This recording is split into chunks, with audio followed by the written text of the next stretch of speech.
Assalamualaikum warahmatullahi wabarakatuh.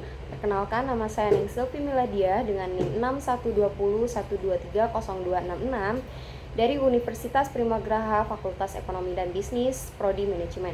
Di sini saya akan menerangkan terkait materi teori ekonomi dengan pembahasan yang pertama ada konsep dasar ekonomi mikro, elastisitas permintaan dan penawaran, masalah ekonomi, teori permintaan dan penawaran, teori produksi, struktur pasar, pendapatan nasional, persaingan monopolistik, pasar bebas dan kebijakan pemerintah, kebijakan fiskal dan kebijakan moneter, dan yang terakhir ada perekonomian terbuka. Baik, materi pertama yaitu ada konsep dasar ekonomi mikro. Ekonomi mikro mempelajari perilaku individu, perusahaan, dan pasar kecil. Ini mencakup bagaimana produsen menentukan jumlah barang yang diproduksi dan harganya, dan bagaimana konsumen memutuskan apa yang akan dibeli dan berapa harga yang mau mereka bayar. Faktor-faktor produksi dan tenaga kerja dan bahan baku juga penting karena mempengaruhi jumlah barang yang dapat diproduksi. Harga pasar ditentukan oleh interaksi antara permintaan dan penawaran, merupakan faktor kunci dalam ekonomi mikro. Nah, selanjutnya ada ruang lingkup ekonomi mikro. Yang pertama ada interaksi di pasar barang. Ini membahas bagaimana penjual dan pembeli berinteraksi untuk menentukan harga dan kualitas barang yang diperjualbelikan. Ini bukan hanya tentang harga, tapi juga tentang bagaimana informasi, negosiasi, dan persaingan mempengaruhi transaksi di pasar. Yang kedua ada perilaku konsumen dan penjual. Mempelajari bagaimana penjual dan pembeli membuat keputusan ekonomi. Penjual mempertimbangkan biaya produksi, harga bahan baku, dan permintaan pasar untuk menentukan harga jual dan jumlah barang yang akan diproduksi. Sementara itu, konsumen mempertimbangkan harga, kegunaan barang, pendapatan, dan preferensi pribadi untuk menentukan barang yang akan mereka beli dan berapa banyak yang mereka beli. Ini melibatkan analisis rasional dan perilaku manusia dalam interaksi dengan pasar. Nah, yang ketiga ada teori nilai guna, menjelaskan mengapa barang dan jasa memiliki nilai. Nilai ini bukan hanya ditentukan oleh biaya produksi, tetapi juga oleh kegunaan atau kepuasan yang diberikan barang tersebut kepada konsumen. Yang keempat ada teori struktur pasar. Ini membahas bagaimana bentuk pasar seperti pasar persaingan sempurna, pasar monopoli, pasar oligopoli, dan pasar persaingan monopolistik. Setiap struktur pasar memiliki karakteristik yang berbeda, yang mempengaruhi perilaku penjual dan pembeli, serta harga dan kuantitas barang yang diperjualbelikan. Lalu ada elastisitas harga. Kalau ini mengukur seberapa sensitif permintaan atau penawaran terhadap perubahan harga. Elastisitas harga yang tinggi menunjukkan bahwa perubahan harga akan menyebabkan perubahan yang signifikan pada jumlah barang yang diminta atau ditawarkan. Elastisitas harga yang rendah menunjukkan bahwa perubahan harga hanya sedikit mempengaruhi jumlah barang yang diminta atau ditawarkan. Ini penting untuk memahami bagaimana perubahan harga akan mempengaruhi pendapatan penjualan dan perilaku konsumen. Lalu yang keenam atau yang terakhir ada pasar input. Ini membahas pasar di mana perusahaan membeli faktor-faktor produksi seperti tenaga kerja, bahan baku, modal. Pasar input juga penting untuk karena mempengaruhi biaya produksi dan kemampuan perusahaan untuk memproduksi barang dan jasa. Contohnya pasar tenaga kerja, pasar bahan baku, dan pasar modal. Nah, materi selanjutnya ada elastisitas permintaan dan penawaran. Elastisitas dalam ilmu ekonomi adalah ukuran sensitivitas suatu variabel terhadap perubahan variabel lainnya. Dengan kata lain, elastisitas menunjukkan seberapa besar perubahan suatu variabel akibat perubahan variabel lainnya. Nah, elastisitas ini kayak mengukur seberapa sensitif kita terhadap perubahan harga. Semakin sensitif kita, semakin banyak perubahan jumlah barang yang akan kita beli karena perubahan harga. Nah, lalu ada jenis-jenis elastisitas penawaran. Nah, elastisitas harga permintaan yaitu seberapa banyak kita mengurangi beli barang karena harga barang tersebut naik. Lalu ada elastisitas silang. Seberapa banyak kita mengurangi beli barang karena harga barang lain yang mirip naik. Lalu yang terakhir ada elastisitas pendapatan, yaitu seberapa banyak kita mengurangi beli barang karena pendapatan kita turun. Nah, ada elastisitas penawaran, yaitu seberapa banyak para penjual menambahkan produk mereka karena harga naik. Lalu ada faktor yang mempengaruhi elastisitas. Nah, faktor yang mempengaruhi elastisitas permintaan yang pertama ada barang substitusi. Semakin banyak barang pengganti, semakin elastisitas permintaan. Lalu ada proporsi pengeluaran, yaitu semakin besar proporsi pengeluaran untuk suatu barang, semakin elastis permintaannya. Lalu ada jangka waktu, yaitu permintaan cenderung lebih elastis dalam jangka panjang. Nah, ada elastisitas penawaran. Yang pertama ada biaya produksi. Nah, semakin mudah dan murah untuk menambahkan produk, semakin elastis penawaran. Dan jangka waktu, yaitu penawaran cenderung lebih elastis dalam jangka panjang. Nah, materi selanjutnya yaitu masalah ekonomi. Yang pertama ada kelangkaan. Secara sederhana, kelangkaan adalah kondisi ketika sesuatu yang kita butuhkan atau yang kita inginkan jumlahnya lebih sedikit daripada yang kita inginkan. Lalu ada masalah pokok ekonomi. Nah, masalah pokok ekonomi itu seperti pertanyaan-pertanyaan penting yang harus dijawab dalam sistem ekonomi. Nah, pertanyaannya itu seperti apa yang diproduksi, apa aja barang dan jasa yang perlu diproduksi, berapa banyak yang diproduksi, berapa banyak barang dan jasa yang perlu diproduksi, pertanyaan-pertanyaan pokok seperti itu ya. Lalu ada masalah ekonomi modern. Nah, masalah ekonomi modern itu seperti masalah-masalah yang muncul di zaman sekarang. Contohnya seperti pengangguran, banyak orang yang nggak punya kerjaan, terus ada kemiskinan, beberapa orang banyak yang hidup di bawah garis kepemimpinan, lalu ada inflasi dan hutang. Lalu yang keempat ada solusi masalah ekonomi. Nah, untuk mengatasi masalah ekonomi, kita perlu bekerja sama. Pemerintah bisa membuat kebijakan ekonomi yang tepat, perusahaan bisa menciptakan lapangan kerja baru, dan kita semua bisa berusaha untuk meningkatkan produktivitas. Lalu materi keempat ada teori permintaan dan penawaran. Nah, yang pertama ada permintaan, yaitu permintaan itu seperti keinginan kita untuk beli barang. Lalu ada penawaran, kalau penawaran itu seperti barang yang tersedia untuk dijual. Lalu ada harga. Harga itu kayak jembatan penghubung antara permintaan dan penawaran. Kalau permintaan tinggi tapi penawaran sedikit, harganya akan naik. Sebaliknya, kalau permintaannya rendah tapi penawarannya banyak, harganya akan turun. Lalu ada elastisitas. Elastisitas itu kayak pengukur seberapa sensitif kita terhadap perubahan barang. Jadi semakin sensitif kita, semakin banyak perubahan jumlah barang yang akan kita beli karena perubahan harga. Lalu ada keseimbangan. Nah, keseimbangan pasar itu kayak titik temu antara permintaan dan penawaran. Saat harga barang mencapai titik di mana jumlah barang yang diminta sama dengan jumlah barang yang ditawarkan, maka terjadilah keseimbangan pasar. Materi berikutnya ada teori produksi. Nah, yang pertama ada produksi. Produksi itu kayak proses membuat barang dan jasa. Itu. Lalu ada faktor produksi. Faktor produksi itu bahan-bahan yang dibutuhkan untuk membuat barang dan jasa. Lalu ada fungsi produksi.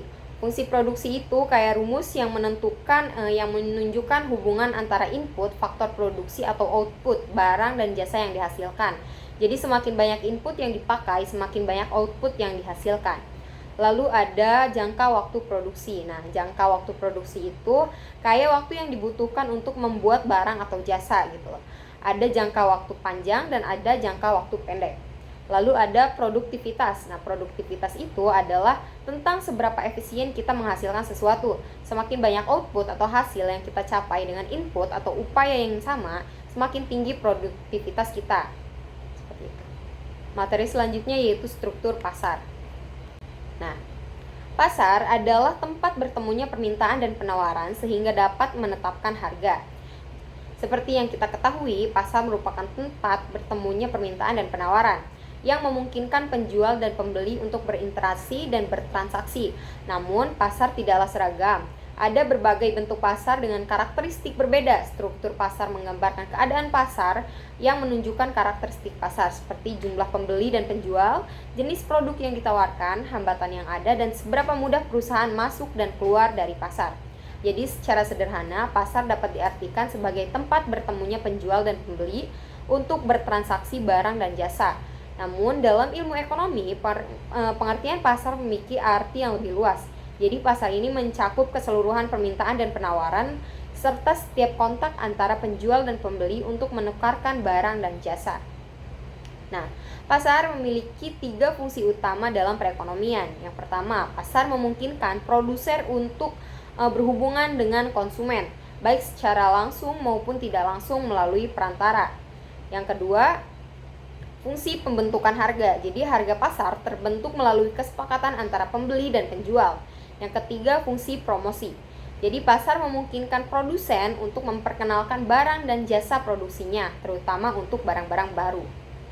Jadi pasar dapat dibedakan berdasarkan beberapa aspek. Yang pertama ada jenis pasar. Nah, berdasarkan jenisnya ada pasar barang konsumsi yang memperjualbelikan barang-barang untuk konsumsi rumah tangga seperti sandang, pangan, dan papan. Dan pasar faktor produksi yang memperjualbelikan faktor produksi seperti tenaga kerja, tanah, dan modal. Yang kedua ada wujud pasar. Ada pasar konkret yang merupakan tempat fisik yang mempertemukan penjual dan pembeli seperti pasar tradisional, pasar abstrak, dan yang tidak terjadi secara fisik seperti pasar modal dan pasar valuta asing dan pasar komoditas. Nah, yang ketiga ada barang yang dijual. Nah, pasar dapat dibedakan berdasarkan jenis barang yang diperjualbelikan seperti pasar ikan, pasar daging, pasar sayuran, atau pasar buah-buahan. Yang keempat berdasarkan waktu jual beli. Ada pasar harian yang berlangsung setiap hari, pasar mingguan yang berlangsung seminggu sekali, pasar bulanan yang berlangsung sebulan sekali, dan pasar tahunan yang berlangsung sekali dalam setahun. Dan yang kelima, pasar tempat, yaitu pasar diberi nama sesuai dengan lokasi pasar tersebut, seperti pasar Cikini, pasar Kramat Jati, dan pasar Jatinegara. Jadi diberi nama sesuai dengan tempat di mana pasar tersebut. Lalu yang keenam, berdasarkan luas jangkauan distribusi. Ada pasar lokal yang transaksinya terjadi di lokasi tempat barang dihasilkan, pasar daerah yang transaksinya terjadi di wilayah sekitar tempat yang barang dihasilkan, dan pasar nasional yang transaksinya terjadi di dalam wilayah suatu negara, dan pasar internasional yang transaksinya terjadi di berbagai negara. Nah, selanjutnya ada struktur pasar. Struktur pasar menggambarkan kondisi persaingan di suatu pasar dan mempengaruhi tingkat harga dan perilaku perusahaan. Nah, struktur pasar terbagi menjadi dua. Yang pertama ada pasar persaingan sempurna, merupakan ideal dalam teori ekonomi, dan ciri-cirinya adalah jumlah pembeli dan penjualnya sangat banyak. Barang yang diperdagangkan juga bersifat homogen, terdapat kebebasan keluar masuk pasar bagi pembeli dan penjual. Tidak ada hambatan dalam mobilitas sumber ekonomi. Kurva permintaan yang dihadapi produsen adalah garis lurus horizontal. Penjual dan pembeli memahami keadaan pasar secara sempurna. Pembeli dan penjual bebas mengadakan perjanjian dan pemerintah tidak ikut campur tangan dalam penetapan harga. Yang kedua ada persaingan tidak sempurna. Adalah pasar di mana salah satu ciri dari pasar persaingan sempurna tidak terpenuhi. Jadi bentuk pasar persaingan tidak sempurna adalah pasar monopoli, pasar oligopoli, dan pasar persaingan monopolistik. Nah, pasar monopoli adalah pasar di mana hanya ada satu penjual yang menguasai seluruh penawaran. Tidak ada persaingan dalam pasar ini. Contoh pasar monopoli adalah perusahaan negara, perusahaan minyak bumi, dan gas alam. Lalu ada pasar oligopoli, adalah pasar di mana terdapat beberapa produsen yang menguasai penawaran. Contoh dalam pasar oligopoli adalah industri motor, industri baja, industri rokok, dan industri sabun mandi. Dan ada pasar persaingan monopolistik, yaitu pasar di mana terdapat banyak produsen dan terdapat diferensiasi produk atau perbedaan merek, bungkus, dan lain-lain. Contoh pasar persaingan monopolistik adalah rumah makan, tukang cukur, dan perusahaan angkutan. Nah, selanjutnya ada peran iptek terhadap perubahan jenis dan struktur pasar. Salah satu perkembangan iptek yang kita kenal adalah internet, teknologi yang memudahkan manusia melakukan komunikasi dan ahli informasi secara cepat, serta tidak dibatasi jarak dan wilayah. Terbukanya internet bagi masyarakat luas berdampak pula pada perdagangan. Saat ini sebagian orang menuntut produsen untuk memberikan berbagai kemudahan dan pembelian serta pemesanan dan pembayaran secara instan. Hadirnya internet membuat perdagangan dapat dilakukan secara elektronik atau lebih dikenal dengan e-commerce atau electronic commerce. Jadi e-commerce atau perdagangan elektronik adalah model bisnis yang memungkinkan perusahaan atau perseorangan untuk melakukan perdagangan melalui jaringan elektronik, umumnya internet. Hampir semua produk atau jasa dapat ditawarkan melalui e-commerce, mulai dari buku, musik, televisi, tiket pesawat, hingga jasa keuangan. Selanjutnya tentang salah satu konsep vital dalam ekonomi, yaitu pendapatan nasional. Kita semua tahu bahwa ekonomi suatu negara itu kompleks, melibatkan banyak aktivitas, pelaku, dan faktor. Nah, pendapatan nasional menjadi barometer penting untuk memahami bagaimana perekonomian negara tersebut berkembang. Apakah negara tersebut sedang tumbuh, stagnan, atau bahkan mengalami penurunan. Lalu ada karakteristik pendapatan nasional. Nah, konsep pendapatan nasional memiliki beberapa karakteristik yang penting untuk dipahami. Nah, yang pertama ada mengukur kesejahteraan ekonomi. Jadi, pendapatan nasional sering dianggap sebagai indikator kesejahteraan ekonomi suatu negara. Semakin tinggi pendapatan nasional, semakin besar pula kemampuan negara untuk menyediakan barang dan jasa bagi masyarakatnya. Namun, ada catatan bahwa pendapatan nasional tidak selalu mencerminkan distribusi kesejahteraan yang merata di antara penduduk. Lalu yang kedua ada menggunakan perhitungan ekonomis tertentu. Jadi pendapatan nasional dihitung dengan menggunakan beberapa pendekatan. Nah, pendekatan yang pertama ada pendekatan produksi atau output. Ini mengukur nilai tambah yang dihasilkan oleh sektor-sektor ekonomi dalam suatu negara. Yang kedua, pendekatan pengeluaran. Mengukur total pengeluaran untuk barang dan jasa akhir yang diproduksi seperti konsumsi rumah tangga, investasi, dan pengeluaran pemerintah. Terus yang ketiga ada pendekatan pendapatan. Menghitung total pendapatan yang diterima oleh faktor-faktor produksi seperti upah, sewa, bunga, dan laba. Lalu karakteristik yang ketiga yaitu mencakup semua sektor ekonomi. Jadi pendapatan nasional mencakup semua sektor ekonomi yang ada di suatu negara, termasuk sektor pertanian, industri, jasa, dan sektor informal. Meskipun data untuk sektor informal seringkali sulit dihitung secara akurat.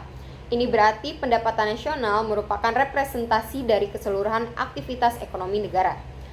Lalu yang keempat terkait dengan pertumbuhan ekonomi.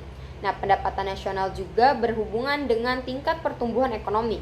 Jika pendapatan nasional meningkat dari tahun ke tahun, maka negara tersebut mengalami pertumbuhan ekonomi. Sebaliknya, jika pendapatan nasional stagnan dan menurun, maka dianggap bahwa perekonomian sedang mengalami resesi atau kontraksi. Yang kelima, tergantung pada faktor produksi. Nah, ini sangat dipengaruhi oleh faktor-faktor produksi yang ada dalam suatu negara seperti tenaga kerja, modal, teknologi, dan sumber daya alam. Tingkat produktivitasnya dari faktor-faktor produksi tersebut akan menentukan besar pendapatan nasional. Yang keenam, dapat dihitung secara nominal dan real. Nah, pendapatan nasional nominal adalah pendapatan nasional yang dihitung dengan harga pasar yang berlaku pada saat itu. Namun, nilai nominal ini bisa dipengaruhi oleh inflasi. Sedangkan pendapatan nasional real adalah pendapatan nasional yang disesuaikan dengan inflasi, sehingga memberikan gambaran yang akurat tentang daya beli masyarakat dari waktu ke waktu. Lalu yang ketujuh ada perbedaan pendapat nasional bruto dan neto. Nah, pendapatan nasional bruto atau PNB adalah total pendapatan yang diperoleh oleh warga negara suatu negara, baik yang berada dalam negeri maupun di luar negeri, sebelum dikurangi penyusutan atau depresiasi aset. Lalu ada pendapatan nasional neto atau PNN, adalah PDB setelah dikurangi dengan depresiasi atau penyusutan dari aset tetap. Yang kedelapan, mencakup aktivitas formal dan informal. Walaupun sebagian besar perhitungan pendapatan nasional didasarkan pada sektor ekonomi formal, sebagian aktivitas informal seperti pekerjaan rumah tangga atau usaha kecil juga berkontribusi pada pendapatan nasional. Namun pencatatannya cenderung lebih sulit dan tidak selalu akurat. Lalu yang kesembilan ada berhubungan dengan kebijakan fiskal dan moneter. Nah, pendapatan nasional mempengaruhi kebijakan fiskal dan moneter suatu negara. Misalnya, pemerintah dapat menggunakan kebijakan fiskal seperti pajak dan pengeluaran pemerintah untuk mempengaruhi pendapatan nasional. Begitu juga dengan kebijakan moneter, seperti suku bunga dan peraturan pasokan uang, yang bisa mempengaruhi konsumsi dan investasi yang pada gilirannya mempengaruhi pendapatan nasional. Nah, yang terakhir ada mencerminkan stabilitas ekonomi. Jadi kestabilan atau fluktuasi besar dalam pendapatan nasional seperti terlihat dalam siklus ekonomi dapat mencerminkan kestabilan dalam ekonomi suatu negara. Penurunan tajam dalam pendapatan nasional seringkali menunjukkan adanya krisis ekonomi, resesi, dan masalah struktural dalam perekonomian. Lalu ada konsep pendapatan nasional. Nah, terdapat beberapa konsep untuk menjelaskan pendapatan nasional. Yang pertama ada produk domestik bruto atau PDB. Jadi PDB adalah nilai barang dan jasa yang dihasilkan oleh seluruh masyarakat di suatu negara dalam kurun waktu 1 tahun, termasuk barang dan jasa yang dihasilkan oleh negara asing di dalam negeri. Lalu ada produk nasional bruto atau PNB, adalah nilai barang dan jasa yang dihasilkan oleh setiap negara, oleh setiap warga negara dalam jangka waktu 1 tahun, termasuk nilai barang dan jasa warga negara tersebut di dalam yang berada di luar negeri. Namun tidak termasuk nilai barang dan jasa yang dihasilkan oleh warga negara asing di dalam negeri tersebut. Lalu ada produk nasional neto atau PNN, yaitu nilai PNB yang telah dikurangi oleh penyusutan barang modal. Hal ini karena PNB merupakan nilai kotor dari pendapatan negara sehingga perlu mengurangi nilai depresiasinya. Lalu yang keempat ada pendapatan nasional neto atau PN. Ini adalah pendapatan seluruh warga negara sebagai balas jasa semua faktor produksi yang digunakan. Untuk mendapatkan pendapatan nasional harus mengurangi produk nasional neto atau PNN dengan pajak tidak langsung dan menambahkan nilai subsidi. Terus yang kelima ada pendapatan personal atau PP, yaitu bagian dari pendapatan nasional yang merupakan hak-hak individu sebagai balas jasa keikutsertaannya dalam proses produksi. Untuk memperoleh nilai pendapatan ini, PP dikurangi laba perusahaan yang tidak dibagikan atau laba ditahan atau LDT. Sebab laba ditahan merupakan hak perusahaan. Selain itu, pembayaran asuransi sosial juga harus dikurangi. Lalu nilai tersebut ditambah pendapatan bunga yang diterima oleh pemerintah dan konsumen, dan pendapatan non balas jasa. Dan yang terakhir ada pendapatan disposable, adalah pendapatan yang secara real berada di tangan konsumen dan siap untuk dibelanjakan atau ditabungkan. Besarnya pendapatan disposable adalah PP dikurangi dengan pajak langsung atau pajak penghasilan perorangan. Nah, selanjutnya ada faktor-faktor yang mempengaruhi pendapatan nasional. Nah, yang pertama ada permintaan dan penawaran agregat. Nah, permintaan agregat adalah suatu daftar keseluruhan barang dan jasa yang akan dibeli oleh sektor perekonomian pada berbagai tingkat harga. Permintaan penawaran agregat menunjukkan antara hubungan keseluruhan permintaan terhadap barang dan jasa sesuai dengan tingkat harga. Yang kedua, konsumsi dan tabungan. Konsumsi adalah pengeluaran total untuk memperoleh barang dan jasa dalam suatu perekonomian dalam jangka waktu 1 tahun. Sedangkan tabungan adalah bagian dari pendapatan yang tidak dikeluarkan untuk konsumsi. Terus yang terakhir ada investasi.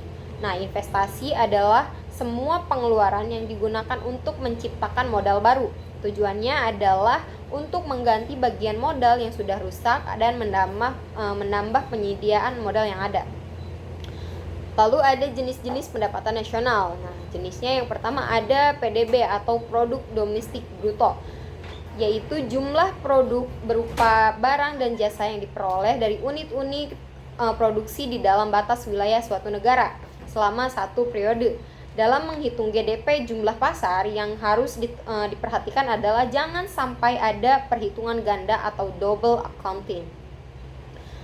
Konsep GDP meliputi barang dan jasa yang dihasilkan oleh warga negara pada suatu negara, baik di luar maupun di dalam negeri. Yang kedua ada produk nasional bruto atau PNB. PNB ini meliputi nilai produk berupa barang dan jasa yang dihasilkan oleh masyarakat dalam suatu negara nasional selama 1 periode. Dalam menghitung besarnya GNP berdasarkan harga pasar yang harus diperhatikan yaitu jangan sampai ada perhitungan ganda. Dalam GNP ini, hasil produksi barang dan jasa yang dihasilkan oleh warga negara yang berada di dalam negeri maupun di luar negeri, tetapi tidak masuk hasil produksi perusahaan asing yang beroperasi di wilayah negara tersebut. Lalu ada produk nasional neto atau PNN, yaitu jumlah GNP yang dikurangi dengan barang dan modal sebagai penggantinya. Penyusutan bagi peralatan yang digunakan untuk memproduksi barang dalam proses produksinya umumnya bersifat tafsiran, sehingga dapat menimbulkan kesalahan meskipun relatif kecil. Penyusutan adalah berkurang barang yang sudah lama karena pemakaian. Lalu ada pendapatan nasional neto. Nah, pendapatan nasional neto adalah pendapatan yang dihitung dari jumlah balas jasa yang diterima oleh rakyat sebagai pemilik faktor produksi. Besarnya NNI bisa didapat dari NNP dikurangi dengan pajak tidak langsung dan subsidi. Pajak tidak langsung yaitu pajak yang beratnya dapat digeserkan kepada pihak lain. Contohnya pajak penjualan, pajak impor, bea ekspor, dan cukai-cukai. Sedangkan subsidi adalah bantuan dari pemerintah kepada masyarakat. Dan yang kelima ada pendapatan perseorangan, yaitu jumlah pendapatan yang diterima oleh setiap penduduk dalam masyarakat termasuk pendapatan yang didapatkan tanpa memberikan suatu kegiatan yang lainnya. Dan yang terakhir, pendapatan yang siap dibelanjakan atau disposable income, yaitu pendapatan yang siap untuk dibelanjakan atau dimanfaatkan. Jadi disposable income ini diperoleh dari personal income setelah dikurangi dengan pajak langsung. Jadi pajak langsung itu adalah pajak yang beratnya tidak dialihkan kepada pihak lain atau langsung ditanggung jawab oleh wajib pihak. Contohnya pajak dari pendapatan. Nah, selanjutnya ada metode perhitungan pendapatan nasional. Yang pertama ada metode produksi. Dalam metode produksi, pendapatan nasional adalah jumlah nilai tambah produk barang dan jasa yang dihasilkan oleh semua sektor perekonomian suatu negara. Perekonomian dikelompokkan menjadi sektor ekonomi dan lapangan kerja. Jumlah sektor ekonomi dan lapangan kerja digunakan untuk keperluan perhitungan pendapatan nasional antar negara dan antar waktu di suatu negara. Yang kedua, metode pendapatan. Dalam metode pendapatan, pendapatan nasional adalah jumlah pendapatan yang diterima oleh seluruh sektor perekonomian suatu negara dalam jangka waktu 1 tahun biasanya. Misalnya, sebagai pelaku ekonomi yang memiliki faktor produksi akan menerima pendapatan dari perusahaan. Faktor produksi tersebut berupa sumber daya alam, sumber daya manusia, modal, dan tenaga ahli. Bagi yang memiliki SDA berupa tanah, maka ia memperoleh uang, sewa, atau rent. Bagi yang memiliki SDM, maka ia akan memperoleh upah, dan bagi yang mempunyai modal, maka ia akan menerima bunga. Dan bagi yang mempunyai tenaga ahli, maka ia akan memperoleh laba atau profit. Terus metode ketiga yaitu metode pengeluaran. Dalam metode pengeluaran, pendapatan nasional adalah jumlah pengeluaran yang telah dipakai oleh seluruh sektor ekonomi. Perekonomian dikelompokkan dalam 4 sektor yang sama dalam metode pendapatan. Hasil perhitungan pendapatan nasional berdasarkan ketiga metode tersebut didasarkan teori akan menghasilkan angka yang sama untuk negara yang sama dan pada tahun yang sama. Jika terdapat perbedaan, biasanya nilainya relatif kecil atau tidak material. Di antara ketiga metode perhitungan, yang paling lazim digunakan dan disajikan oleh negara-negara adalah perhitungan dengan metode dan pendapatan pengeluaran. Berdasarkan pendapatan pengeluaran, pendapatan nasional adalah jumlah nilai pengeluaran yang dibelanjakan oleh sektor-sektor rumah tangga, bisnis, dan pemerintah, serta sektor perdagangan luar negeri jika perekonomian bersifat terbuka, yaitu terdapat kegiatan ekspor dan impor. Pelaksana ekonomi di sektor rumah tangga adalah orang perorangan atau rumah tangga. Pelaksanaan di sektor bisnis adalah industri dan perusahaan. Adapun pelaksanaan di sektor pemerintah yaitu pemerintah pusat negara yang bersangkutan. Pengeluaran agregat sektor rumah tangga tercermin dari pengeluaran konsumsi masyarakat atau penduduk, yaitu bagian dari pendapatan yang tidak ditabung. Nah, materi selanjutnya ada persaingan monopolistik. Nah, pasar monopolistik adalah bentuk pasar yang di dalamnya terdapat banyak penjual, produsen, dan pembeli, yaitu konsumen. Tetapi produk yang dijual memiliki perbedaan cukup signifikan sehingga penjual memiliki sedikit kekuatan untuk mengontrol harga. Pasar monopolistik adalah salah satu jenis pasar persaingan tidak sempurna. Dalam pasar monopolistik ada banyak penjual yang menawarkan dagangan serupa, tetapi produk yang dijual dibedakan dari sisi kualitas, bentuk, ukuran, dan karakteristiknya. Pasar monopolistik pada dasarnya merupakan sebuah pasar yang ada di antara dua jenis pasar yang cukup ekstrim, yaitu pasar persaingan sempurna dan pasar monopoli. Oleh sebab itu, pasar monopolistik mengandung unsur-unsur atau sifat yang berasal dari pasar persaingan monopoli dan juga pasar persaingan sempurna. Dengan kata lain, Pasar persaingan monopolistik adalah sebuah pasar yang mana memiliki banyak penjual dan produsen yang memproduksikan produk yang beragam. Dari sisi persaingan, pasar monopolistik lebih berfokus pada branding, inovasi produk, dan pemasaran untuk menarik perhatian konsumen. Nah, karakteristik persaingan monopoli. Jadi, persaingan monopoli memiliki beberapa karakteristik yang mencerminkan cara perusahaan beroperasi dalam pasar yang memiliki banyak penjual dan produk yang berbeda. Nah, karakteristik yang pertama ada hambatan masuk rendah. Dalam persaingan monopolistik, satu perusahaan tidak memonopoli pasar. Sebaliknya, beberapa perusahaan dapat memasuki pasar dan semuanya dapat bersaing untuk mendapatkan pangsa pasar. Perusahaan tidak perlu mempertimbangkan bagaimana keputusan mereka mempengaruhi pesaing, dan setiap perusahaan dapat beroperasi tanpa takut akan meningkatkan persaingan. Contohnya seperti pasar makanan ringan, banyak perusahaan kecil yang dengan mudah memasuki pasar dengan produk baru seperti keripik, permen, atau snack sehat tanpa memerlukan investasi besar. Misalnya merek lokal baru yang dapat muncul dan bersaing dengan merek besar seperti Lay's atau Cheetos. Yang kedua, diferensiasi produk. Jadi perusahaan pesaing membedakan produk serupa mereka dengan strategi pemasaran yang berbeda, nama merek, atau bahkan tingkat kualitas yang berbeda. Contohnya seperti industri kosmetik, perusahaan seperti L'Oreal, Maybelline, atau Revlon menawarkan produk makeup yang berbeda dengan variasi dalam warna, tekstur, dan kemasan. Masing-masing merek memiliki strategi pemasaran yang unik untuk menarik konsumen. Terus yang ketiga ada diferensiasi harga. Perusahaan dalam persaingan monopolistik bertindak sebagai penentu harga dan menetapkan harga untuk barang dan jasa. Perusahaan dalam persaingan monopolistik dapat menaikkan atau menurunkan harga tanpa memicu perang harga yang sering ditemukan dalam oligopoli.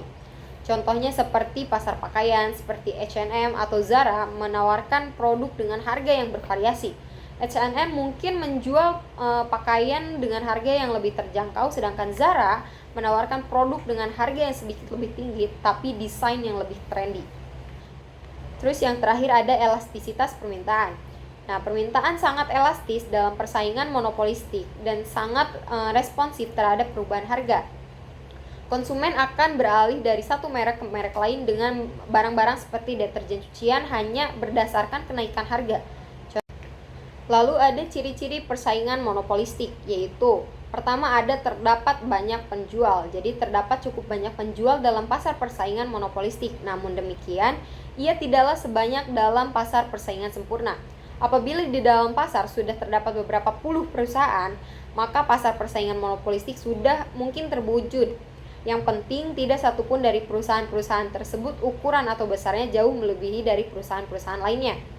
Lalu yang kedua, barang bersifat berbeda corak. Nah, ciri ini merupakan sifat yang penting dalam membedakan antara pasar persaingan monopolistik dengan pasar persaingan sempurna. Seperti yang telah diterangkan, dalam persaingan sempurna, produksi berbagai perusahaan adalah serupa. Oleh karenanya, sukar membedakan mana yang merupakan produksi suatu perusahaan dan mana pula produksi perusahaan lainnya. Perusahaan dalam pasar persaingan monopolistik berbeda coraknya dan secara fisik mudah dibedakan antara produksi suatu perusahaan dengan perusahaan lainnya. Lalu yang ketiga ada perusahaan memiliki sedikit kekuasaan mempengaruhi harga. Nah, berbeda dengan perusahaan dalam pasar persaingan sempurna yang tidak mempunyai kekuasaan dalam mempengaruhi harga, perusahaan dalam pasar persaingan monopolistik dapat mempengaruhi harga. Namun demikian, pengaruhnya ini relatif kecil kalau dibandingkan dengan perusahaan oligopoli dan monopoli. Lalu yang keempat, kemasukan dalam industri relatif mudah. Nah, perusahaan yang akan masuk dan menjalankan usaha di dalam pasar persaingan monopolistik tidak akan banyak mengalami sukar. Hambatan yang dihadapi tidaklah seberapa seperti di dalam monopoli dan oligopoli. Tapi pemasukan tidaklah semudah seperti di dalam pasar persaingan sempurna. Beberapa faktor menyebabkan hal ini. Yang pertama ialah karena modal yang diperlukan adalah relatif besar kalau dibandingkan dengan mendirikan perusahaan dari pasar persaingan sempurna. Yang kedua adalah karena perusahaan itu harus menghasilkan barang-barang yang berbeda coraknya dengan yang sudah tersedia di pasar. dan mempromosikan barang tersebut untuk memperoleh langganan. Maka perusahaan baru pada dasarnya harus berusaha memproduksikan barang yang lebih menarik dan tidak mudah yang sudah ada di pasar dan dapat meyakinkan konsumen dan kebaikan mutu barang tersebut. Lalu yang kelima ada persaingan mempromosikan penjualan yang sangat aktif. Harga bukanlah penentu utama dari besarnya pasar dari perusahaan-perusahaan dalam persaingan monopolistik. Suatu perusahaan mungkin menjual barangnya dengan harga relatif tinggi tetapi masih tetap dapat menarik banyak pelanggan. Keadaan seperti ini menimbulkan daya tarik yang berbeda kepada para pembeli. Maka untuk mempengaruhi citra rasa pembeli, para pengusaha melakukan persaingan bukan harga. Lalu selanjutnya ada fungsi persaingan monopolistik. Nah, yang pertama ada inovasi dan peningkatan kualitas produk. Dalam persaingan monopolistik, perusahaan didorong untuk terus berinovasi dan meningkatkan kualitas produk mereka agar dapat bersaing dengan pesaing. Lalu ada pilihan untuk konsumen. Nah, persaingan monopolistik memberikan konsumen banyak pilihan produk yang berbeda. Dengan adanya berbagai merek dan variasi produk, konsumen dapat memilih sesuai dengan preferensi dan kebutuhan mereka. Lalu yang ketiga ada penentuan harga. Perusahaan dalam persaingan monopolistik memiliki kekuatan untuk menetapkan harga produk mereka. Meskipun ada banyak pesaing, perusahaan dapat menentukan harga berdasarkan biaya produksi dan permintaan pasar. Lalu ada efisiensi sumber daya. Nah, persaingan mendorong perusahaan untuk menggunakan sumber daya secara lebih efisien. Perusahaan yang tidak efisien dalam menggunakan sumber daya akan kesulitan bersaing dan mungkin akan keluar dari pasar. Lalu ada stabilitas pasar. Nah, persaingan monopolistik dapat menciptakan stabilitas dalam pasar. Dengan banyaknya perusahaan yang bersaing, fluktuasi harga dapat diminimalkan dan perusahaan akan berusaha untuk menjaga pangsa pasar mereka. Lalu yang keenam ada peningkatan kesejahteraan konsumen. Dengan adanya banyak pilihan produk dan inovasi yang terus-menerus, konsumen dapat menikmati produk yang lebih baik dan lebih sesuai dengan kebutuhan mereka. Lalu yang terakhir ada pengembangan ekonomi. Nah, persaingan monopolistik dapat berkontribusi pada pertumbuhan ekonomi dengan menciptakan lapangan kerja dan mendorong investasi. Perusahaan yang berinovasi dan berkembang akan membutuhkan lebih banyak tenaga kerja. Lalu ada sistem persaingan monopolistik. Adalah salah satu bentuk struktur pasar yang memiliki karakteristik unik, di mana terdapat banyak penjual yang menawarkan produk yang serupa tetapi tidak identik. Dalam konteks ini, terdapat beberapa sistem yang dapat diidentifikasi, yang mencakup cara perusahaan beroperasi, berinteraksi dengan konsumen, dan bersaing satu sama lain. Lalu materi selanjutnya ada pasar bebas dan kebijakan pemerintah. Nah, pasar bebas merujuk pada sistem ekonomi di mana harga barang dan jasa ditentukan oleh mekanisme penawaran dan permintaan tanpa intervensi pemerintah. Nah, dalam pasar bebas, harga ditentukan oleh interaksi antara penjual dan pembeli. Jika permintaan tinggi dan penawaran terbatas, harga akan naik dan begitu pula sebaliknya. Nah, dalam pasar bebas juga banyak perusahaan yang berkompetisi yang diharapkan mendorong efisiensi, inovasi, dan harga yang kompetitif. Nah, sementara kebijakan pemerintah adalah langkah-langkah yang diambil oleh pemerintah untuk mempengaruhi perekonomian suatu negara, yang bisa mencakup aturan dan regulasi yang mengatur pasar. Dalam konteks pasar bebas, pemerintah biasanya memiliki peran tertentu, meskipun pasar tidak sepenuhnya bebas dari pengawasan.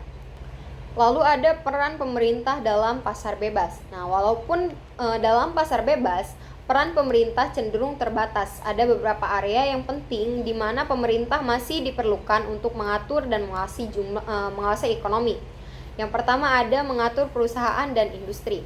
Jadi pemerintah memiliki peran penting dalam mencegah praktik monopoli dan kartel untuk merugikan pasar. Melalui regulasi anti monopoli, pemerintah memastikan bahwa tidak ada satu perusahaan atau kelompok perusahaan yang menguasai pasar dan merugikan konsumen.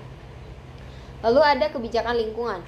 Nah, pemerintah juga menetapkan aturan yang mengatur dampak lingkungan dari kegiatan ekonomi seperti industri manufaktur, pertambangan, dan transportasi. Tanpa kebijakan ini, pemerintah mungkin tidak akan memperhatikan dampak negatif terhadap lingkungan seperti polusi dan deforestasi.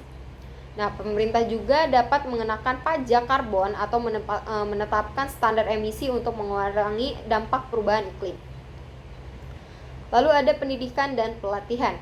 Untuk memastikan bahwa seluruh masyarakat dapat berpartisipasi dalam pasar bebas yang adil, pemerintah dapat menyediakan pendidikan dan pelatihan untuk meningkatkan keterampilan dan kemampuan tenaga kerja, serta membantu mereka beradaptasi dengan perubahan dalam ekonomi.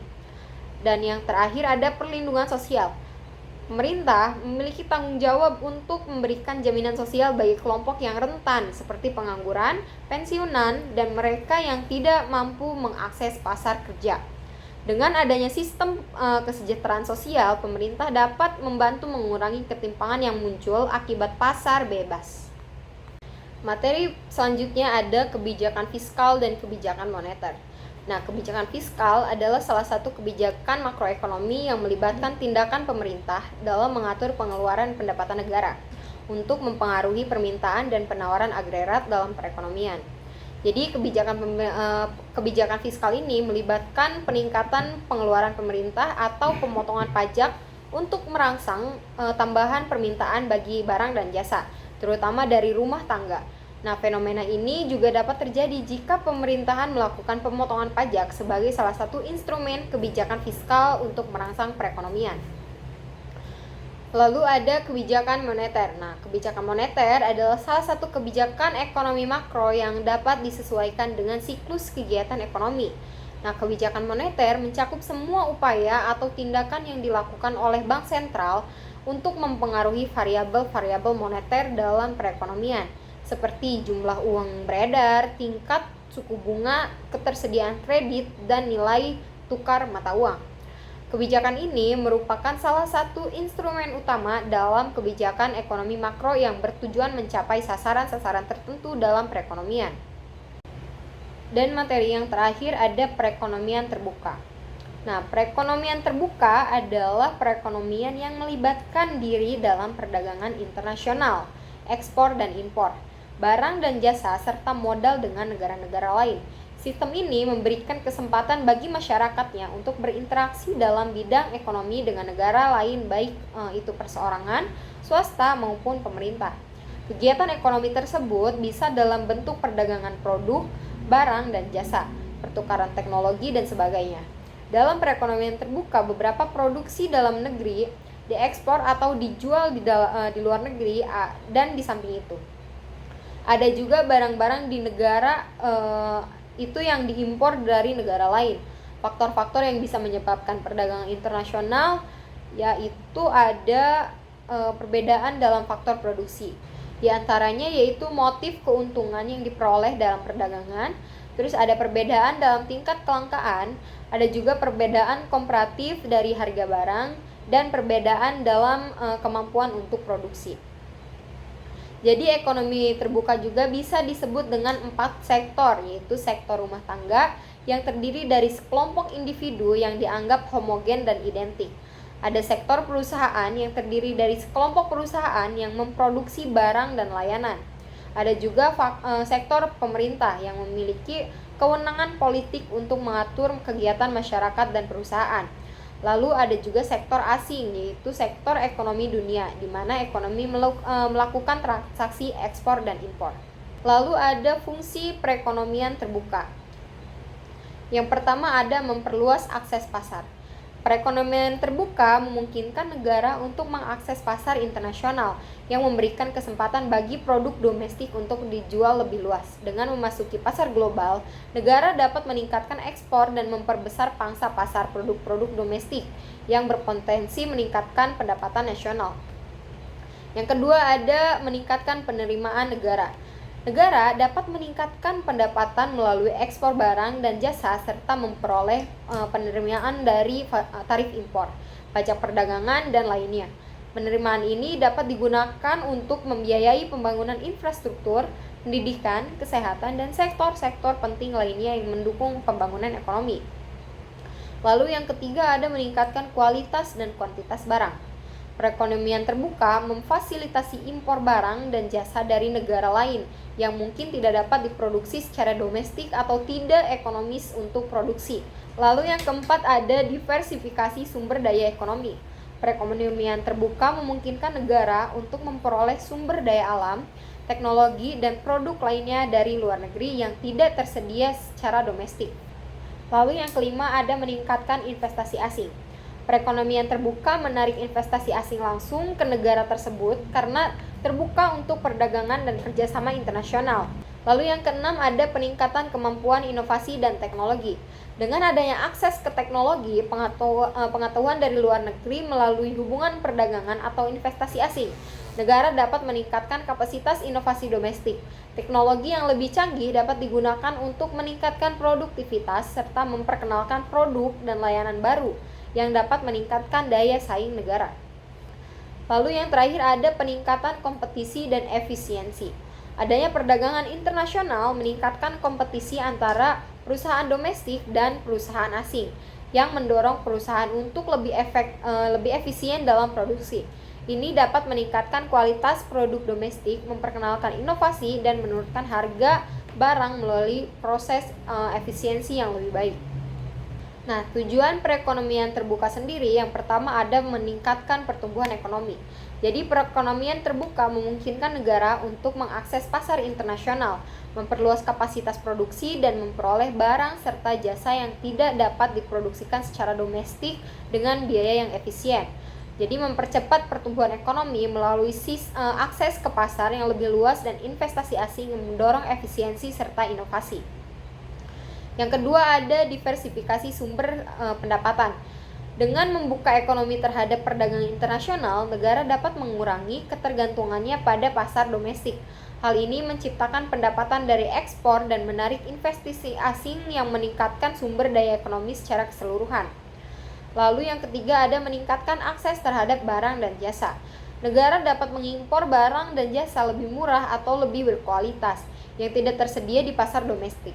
Jadi peningkatan akses terhadap barang dan jasa juga berarti meningkatkan kesejahteraan masyarakat dengan menyediakan berbagai produk yang dibutuhkan atau diinginkan dengan harga yang kompetitif. Yang keempat, mendukung stabilitas ekonomi. Perekonomian terbuka memungkinkan negara untuk mengurangi volatilitas ekonomi dengan mendiversifikasi sumber pendapatan dari perdagangan internasional. Tujuannya untuk meningkatkan stabilitas ekonomi melalui penyebaran risiko ke pasar internasional yang dapat mengurangi dampak dari fluktuasi ekonomi domestik. Dan yang terakhir, meningkatkan kerjasama internasional. Negara yang membuka ekonomi, mereka cenderung lebih terlibat dalam hubungan internasional dan kerjasama ekonomi. Meningkatkan kerjasama dalam bidang perdagangan, investasi, dan kebijakan ekonomi global yang saling menguntungkan. Nah, kesimpulannya, materi ini mencakup berbagai aspek penting dalam teori ekonomi. Ekonomi mikro membahas perilaku produsen dan konsumen serta interaksi pasar yang mempengaruhi harga dan kuantitas barang atau jasa. Elastisitas menjadi ukuran penting untuk memahami sensitivitas variabel ekonomi, baik dalam permintaan maupun penawaran. Masalah ekonomi modern seperti kelangkaan sumber daya dan pertanyaan pokok dalam sistem ekonomi menjadi tantangan utama. Penyelesaian masalah ini memerlukan kerjasama dari pendekatan strategis dalam teori produksi, faktor-faktor produksi dan efisiensi menjadi penentu utama produktivitas. Sementara struktur pasar menggambarkan berbagai jenis pasar dari persaingan sempurna hingga monopolistik dengan dampak signifikan dari teknologi seperti internet. Nah, pendapatan nasional menjadi indikator utama kesejahteraan ekonomi suatu negara. Dengan berbagai metode perhitungan seperti PDB dan PNB, pendapatan nasional mencerminkan kondisi ekonomi dan stabilitas suatu negara. Pasar bebas yang ditentukan oleh permintaan dan penawaran dengan keterlibatan minimal pemerintah menunjukkan tantangan modern seperti ketimpangan sosial dan perubahan iklim. Di sisi lain, kebijakan fiskal dan moneter menjadi alat penting untuk menjaga stabilitas ekonomi, mengendalikan inflasi, dan meningkatkan pertumbuhan. Perekonomian terbuka memperlihatkan bagaimana perdagangan internasional memperluas akses pasar, meningkatkan inovasi, dan mendorong efisiensi. Dengan mendekatkan model ekonomi terbuka, negara dapat meningkatkan kerjasama internasional dan stabilitas ekonomi. Jadi ini menyimpulkan pentingnya memahami teori ekonomi untuk menjawab tantangan global dan memanfaatkan peluang dalam perekonomian modern. Mungkin itu saja yang dapat saya sampaikan, kurang dan lebihnya mohon maaf. Wassalamualaikum warahmatullahi wabarakatuh.